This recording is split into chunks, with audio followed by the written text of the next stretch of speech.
central vigilance কমিশ্যনৰ বিষয়ে already আপোনালোক চবে পঢ়িছি ইম্পৰ্টেণ্ট এক্সামত বহুবাৰ সুধিছি চেণ্ট্ৰেল ভিজিলেন্স কমিশ্যনে এনুৱেল ৰিপৰ্ট কাক দিয়ে পাৰ্লিয়ামেণ্টত দিয়ে না প্ৰেচিডেণ্টক দিয়ে কাক দিয়ে এক্সামত বহুবাৰ সুধিছি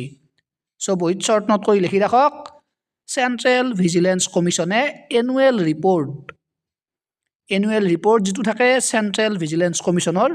হেতু কাক দিয়ে ইম্পৰ্টেণ্ট এক্সামত সুধিছি মনত ৰাখি থব কাক দিয়ে প্ৰথমতে দিয়ে প্ৰেচিডেণ্ট অফ ইণ্ডিয়াক দিয়ে ওকে আৰু প্ৰেচিডেণ্ট অফ ইণ্ডিয়া কাক দিয়ে ৰিপৰ্টটো পাৰ্লিয়ামেণ্টত দিয়ে মনত ৰাখি থব সো চেণ্ট্ৰেল ভিজিলেন্স কমিশ্যনে এনুৱেল ৰিপৰ্ট প্ৰথমতে কাক দিব প্ৰথমতে দিব প্ৰেচিডেণ্টক তাৰপাছত প্ৰেচিডেণ্টে দিব পাৰ্লিয়ামেণ্টত এনুৱেল ৰিপৰ্টটো ডাইৰেক্টলি পাৰ্লিয়ামেণ্টত নেদে প্ৰথমতে প্ৰেচিডেণ্টক দিব তহত প্ৰেচিডেণ্টে পাৰ্লিয়ামেণ্টত দিব মনত ৰাখি থব শ্বৰ্ট নোট কৰি লিখি ৰাখক ইম্পৰ্টেণ্ট এক্সামত সুধিছি ওকে